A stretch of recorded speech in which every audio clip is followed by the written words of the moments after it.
उनने ये निर्मल बाबा बता, आपने कभी देखा हो? ना हंसी आवे लोगों की बातों पे। अरे उसमें भी सुख बताने वालों की गिनती नहीं। मुझे ये बाबा ये सुख हो गया, बाबा मुझे ये सुख हो गया, और वो हो रहा उन पुण्यात्माओं के संस्कार का। हाँ बाबा तने के आलू खा ले, बाबा ने कहे समोसे खा ले, हो गया। वो भक्ति है कोई? और परमात्मा कहते हैं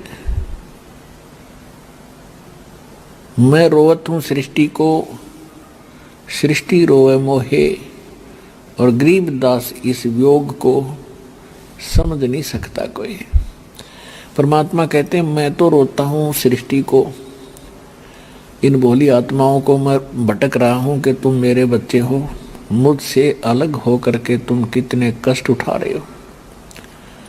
मैं परमात्मा हूं, मैं आपको सुख दूंगा। मेरी साधना ये मैं बताता हूं, इसकी भक्ति करो, तुम्हें यहां भी सुख दूंगा, सतलोक ले चलूंगा। और आप मुझे खोद रहे हो, हे भगवान हमारे कष्ट निवारण करो, हे परमात्मा हमें सुख दो, हमारी ये समस्याएं दूर करो।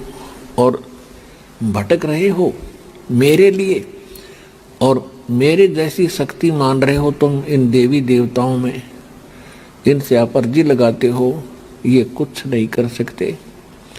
मासा घटे न तिल बधे, विद ना लिखे जो लेख, सच्चा सतगुरु मेट कर ऊपर मारे बेख। एक कबीर परमात्मा के अतिरिक्त जितने भी देवी हैं देवता हैं, सरपुरुष अक्षर पुरुष ब्रह्म यानी परब्रह्म, ये आपको अपना किया हुआ कर्म ही देंगे, उसमें कोई परिवर्तन नहीं कर सकते। केवल परम अक्षर ब्रह्म सत्य पुरुष परमात्मा कबीर साहब जी आपके पाप कर्मों को नष्ट करके, क्योंकि पाप कर्मों से दुख होता है, और दुख नाश जब होगा जब हमारे पाप नाश हो जाएंगे।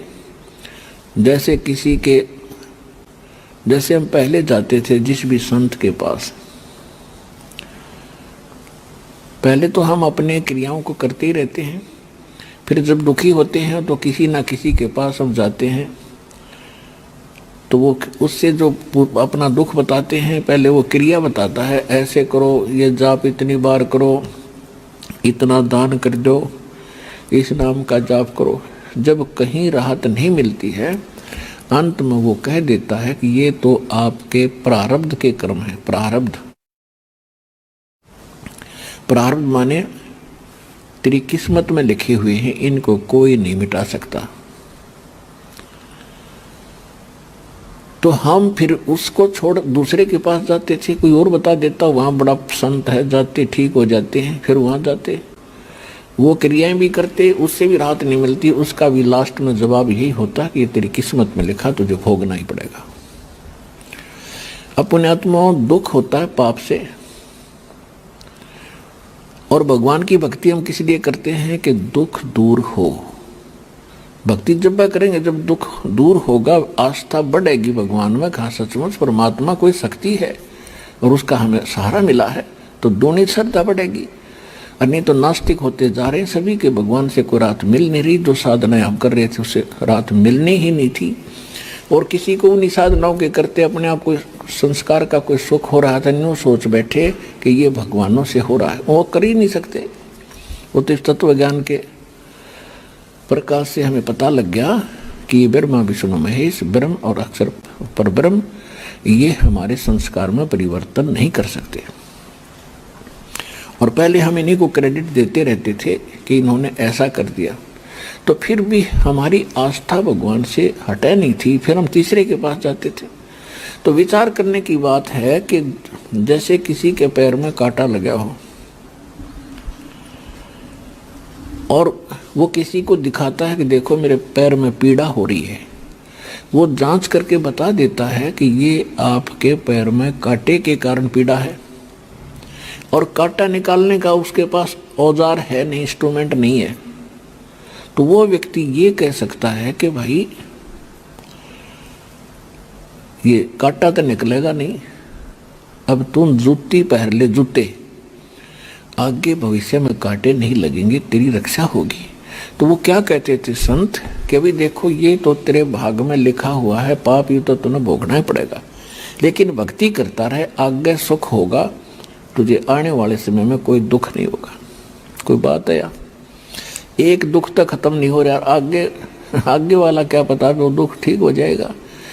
तो कहने का भाव ये है कि जब तक पैर में कोई नोक है, कांटा निकला नहीं और जूते पहन ले, तो कांटा लगे पैर में जूता पहना नहीं जा सकता, कति सुहावे को नहीं।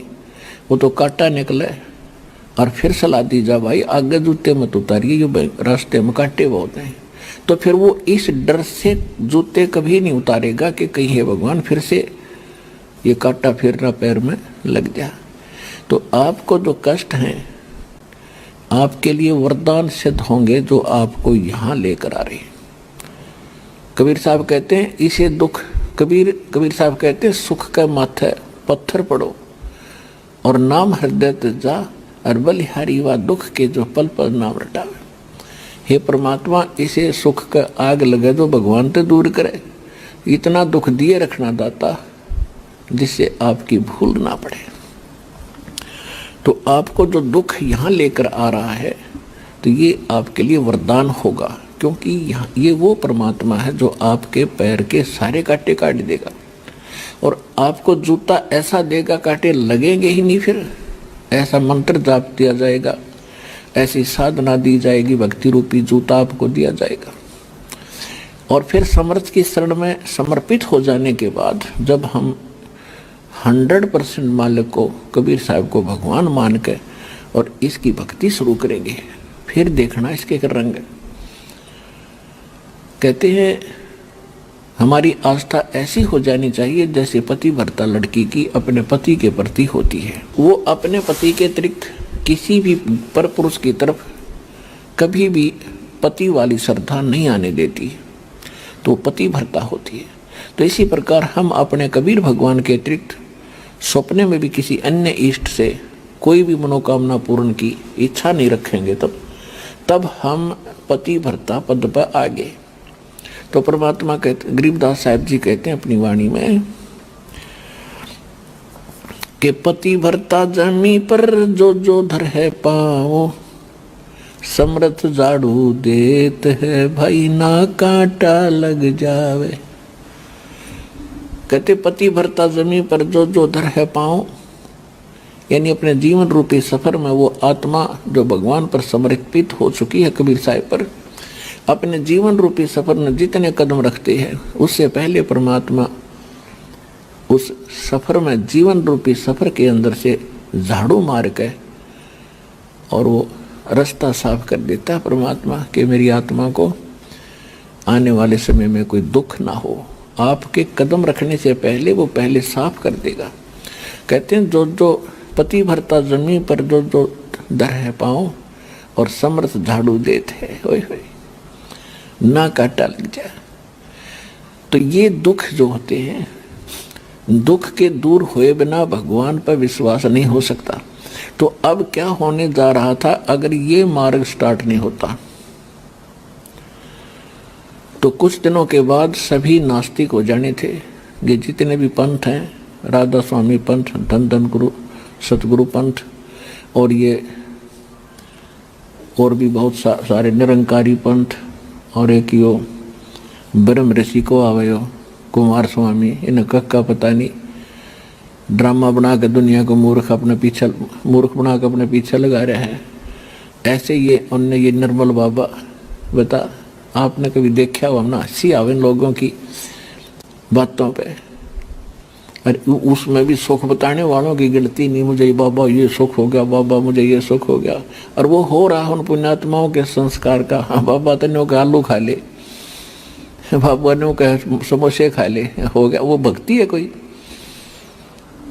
प्याज खा ले, ना खाओ तो प्याज खा लिए बस। तो ये पुण्यात्माएं जो वैसे ही फंस गई उनके, उनको ज्ञान नहीं। तो दास ये चाहता है कि पहले आपको ज्ञान हो ताकि